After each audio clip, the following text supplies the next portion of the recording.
So you think you were right? Bring it on, prove me wrong. Go put up a fight.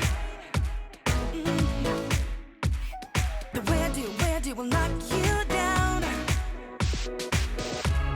You know there's emotion between us. Don't cry about it. Don't cry about it. You want me to take you in my trust.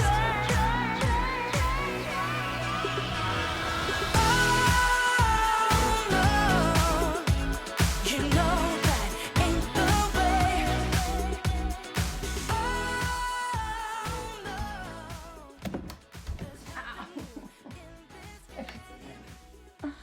Oh, okay.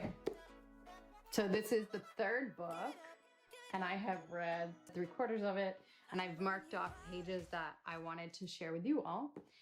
So we're going to share a little bit of this book, as well as share how reading the book influenced kind of my thought process while I was doing these 3 pieces. First, I've got to go finish reading this so that I can make sure I don't miss any other. I mean, the whole, like, get the book. It's so good. If you like her art, or if you like want to understand an artist's thought process, all of the books explain that, and they do really well. But this one goes really deep, and I'm just loving that about it. So I'll share with you the stuff that spoke to me, but I promise you there will be something in here that I have to leave out unless I talked about this book for hours, which maybe you want me to. I don't know. Write in the comments if you want to hear me read to you the whole book, page by page by page. Now, I mean, I'll share with you the parts that mean a lot to me, but definitely it's full of goodness. All right, so here is the style of Loish, finding an artistic voice. The thing about Lois's style is that she's developed it organically. But then she's made us a book where she looks back in time and says, like, well, how did I develop my style? She's not saying, oh, I'm an artist trying to develop a style. She's looking back and seeing the steps that she took to do it. I mean, when she was younger, she was doing things more like this, and then finding influences and pushing it. And I think she discovered anime at some point. And she talks about the different tutorials she ran into. She went to animation school, and that they all helped her to form who she became as an artist. And I think we're all like that. We're all being influenced by different aspects of the world. We see different artists that we like, and we look at what they do. And I think it all emerges and collects into our unique humanness. It all ends up meshing to be an expression of who we are, at least at the time, combined with the skills that we have. I adore this one. I think this might be my favorite of all of them. I just love the colors and the composition. Oh my gosh, how did she even think to do this? I just love it. I love it so much. I was able to read this book super quickly because she has the perfect amount of text for the amount of drawing that happens. But it's just perfect, and I love how she sets it up. She has some exercises in her book, and the thing that I found super interesting about this particular page is just that she's talking about mixing and matching influences, which I wrote here, an activity of simply copying. I tend to just copy and paste when I am doing a study, whether that's an observational study like a still life. If I'm doing something from a photograph, I tend to copy and paste. And she says here, like, master studies, drawing or painting, existing artwork are a great way of studying an artistic style.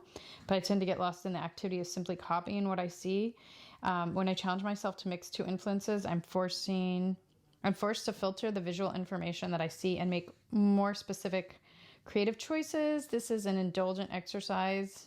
I don't know why she's calling it indulgent, that allows me to figure out what I love most about the art that inspires me. I just think that's really great. And that's something that I practice a lot. But it's very validating to hear another artist talk about, like, kind of going into a copy and paste behavior. like I tend to do with photographs. Creating volume through shape, that's something that's super important to me about my work. I really want the things that I paint to pop out. And the last time I had success was actually in my Montreal journal again, not with the puffin, with the bunny that I painted upside down. I felt like I was able to create the forms, and that's super important to me. And I think it has a lot to do with the shadows. And then the lines that you can use on fur can really give you a lot of shape, which I didn't know because I don't paint a lot of fur. But she's not doing it through fur here. She's doing it through her shadows, and she talks a lot about how she does it through these different pages. One of the things about this book is that the way she talks about the figure makes me really understand what I want to get out of a figure drawing class, because sometimes I go in there and I'm like, I'm not even sure what I'm supposed to be doing. And I think maybe everybody feels like that at first, but because I do not have a final product in mind, I've really struggled in figure drawing classes. I do really well with like the quick sketches, but then when I get into the longer poses, I'm struggling more. So her work, she considers it semi-realism. My style is often described as semi-realism. I also really like the work of James Gurney because of its semi-realism. I really am excited about the idea of making a world that is adjacent to reality, kind of like an alternate universe. So conveying shapes, I really like her marks here. She calls them contour hatching, and this blows my mind. I haven't tried it yet, but I've done cross hatching with little to no success because I find it tedious and boring.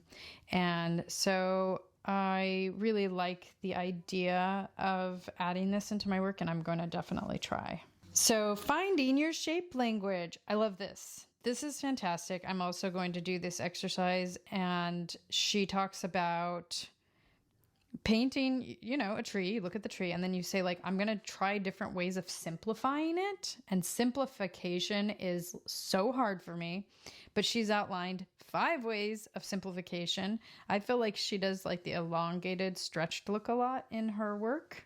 And then here she's drawn the model simplified more and more each time. And that's super nice for me to see visually. Here she talks about her use of intuitive color. She actually changes the line art, but she'll change it to match whatever color scheme she ends up going for. Now, she's working digitally. I tend to work traditionally, but I'm thinking about maybe working digitally more often. It's just so I can do this, changing the line work, the hue and saturation of the line work to match what colors you end up with. Breaking flat areas of color. If there's a flat area of color in my drawing, such as a background color or flat shape, I break it up by adding slight hue variation to it. Sometimes I add gradients. Sometimes I simply paint patches of color to create a slightly iridescent effect. This brings a lot of depth to my color scheme with minimal effort and time required. So I have been looking at the work of Stephanie Law.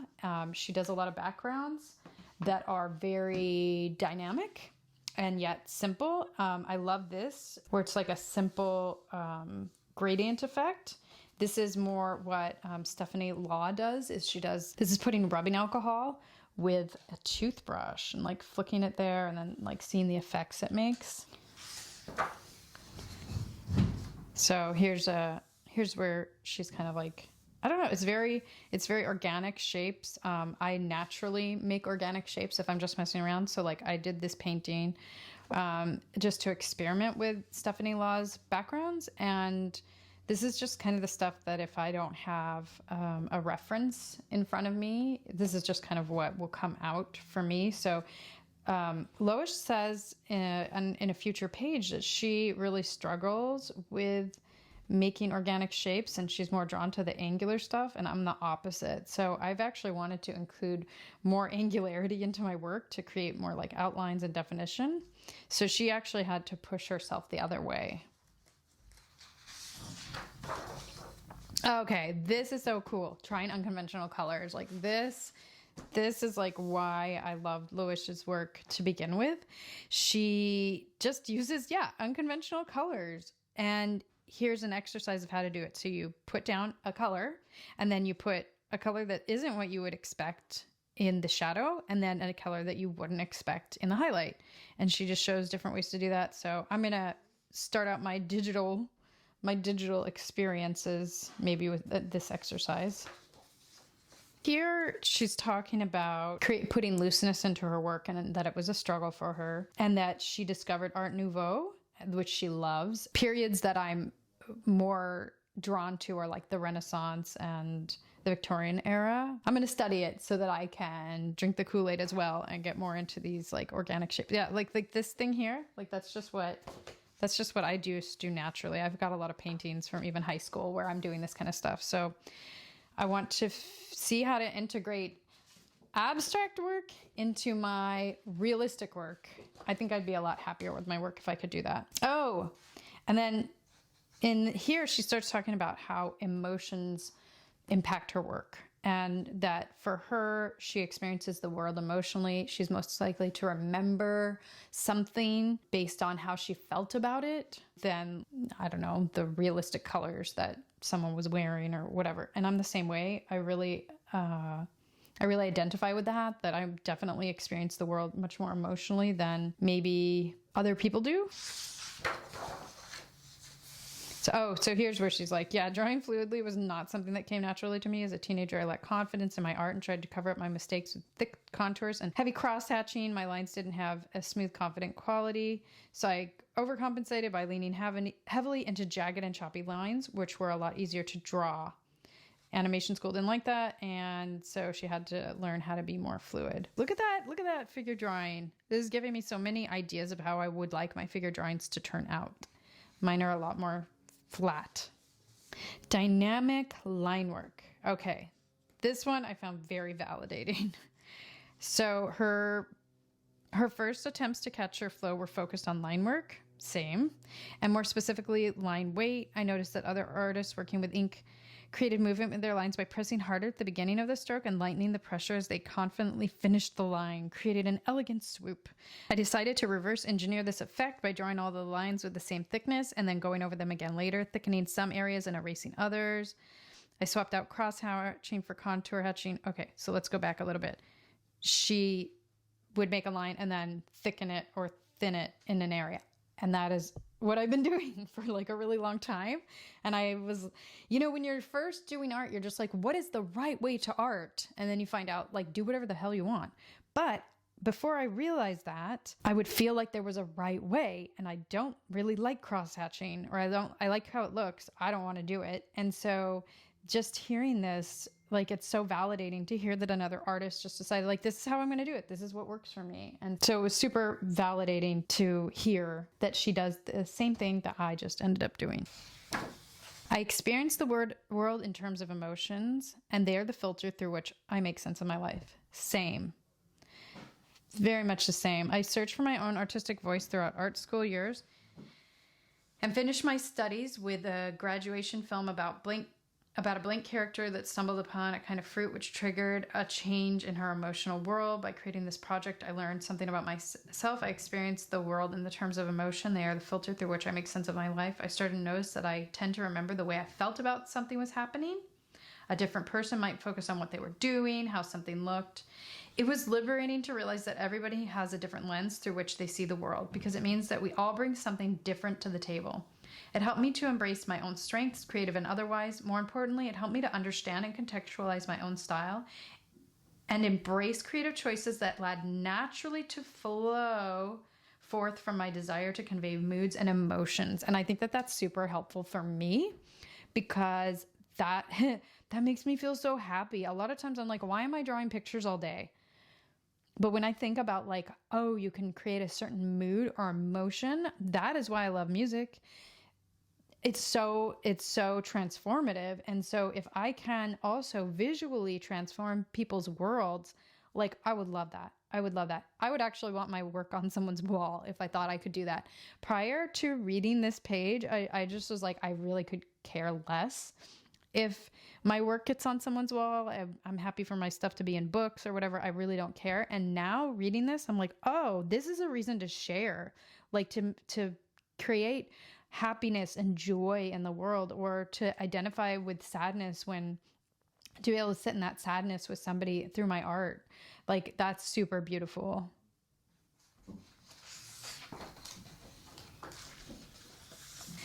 So this is her like kind of explaining like a certain way in which she conveys mood. So like here's the photograph she took, early morning, lots of possibility maybe. Like it feels like almost otherworldly when, early morning. And then she's got her figure here.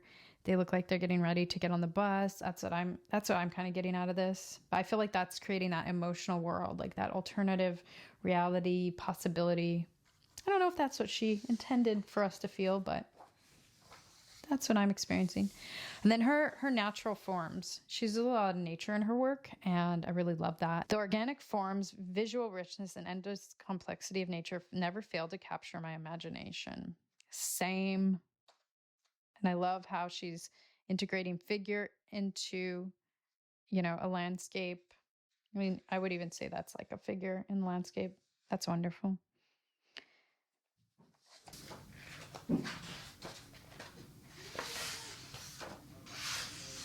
So here is a tutorial, start to finish, intuitive digital workflow.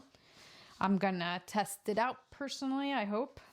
I always say I'm gonna do these things, whether or not I get around to it. What I first noticed about her work is, the unusual colors, unconventional colors. And here she's talking about how she kind of achieves that. So here's one example and here's another. And they look fairly similar, except that this one pushes the pinks a lot more to brighter. So she's pushing the contrast, and she talks about how she does it.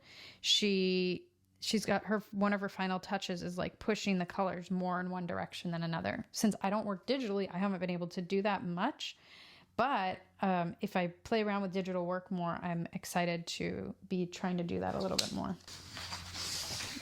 Okay, this is so cute. Here she's talking about variations, and she's also talking about her workflow. And what I love about her workflow is that she really changed it up to suit herself. And I don't know why, but like I still am not giving myself permission for my workflow to be my workflow. And I really need to work on that. Find what she's saying super validating and empowering. I developed the intuitive digital workflow by cutting out the techniques that didn't work for me. I found drawing clean line work to be tedious and cumbersome, so I stopped doing it. I found working with many layers confusing, same. So I work on very few layers. In a similar vein, there may be aspects to the workflow that feel tedious and frustrating to you. This can be overcome with practice, but might be worthwhile to try variations of the process to see if you can make it more suitable for your own way of working. Here are some variations, but they're just suggestions. Feel free to deviate from the workflow in any way that feels good to you. Thank you, Loish. I needed to hear that.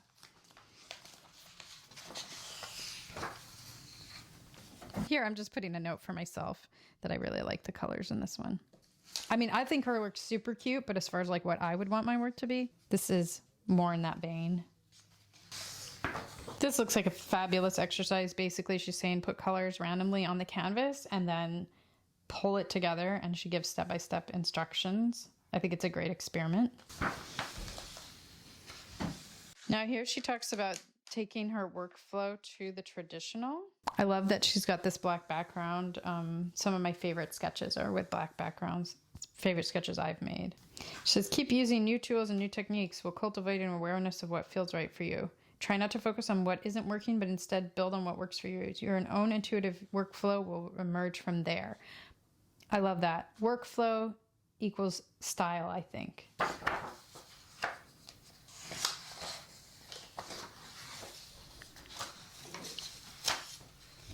Here, I love this stylization. To stylize literally means to divert from realism. If you're struggling with how to do that, you can use a similar exercise as the previous one to explore different ways to move away from realistic treatment. Focus on one specific aspect and try to push it further than the rest. I love this.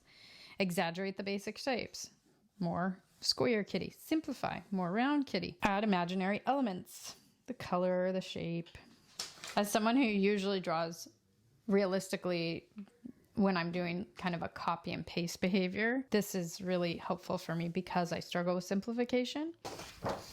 Here she's talking about more about For artists who stick with one style and wish to be more versatile, try these practices. So that would not be my issue. I'm not someone who just sticks with one style. At least I don't think I do. Style studies make studies different from your own. You could even take it a step further by mixing and matching different styles, which will force you to think critically about what aspects of someone's style you can try out. That's something that I do all the time. I'm always doing master studies. I haven't done a lot in the last couple of months, but something that I normally do a lot of. And I mean, I think that's how we learn, or at least it's how I learn. For me, I'm much more interested in finding techniques that are fun to execute and whose results I enjoy. I think my style will emerge from this eventually. And from what I'm getting from Loish's book about style, that's totally true.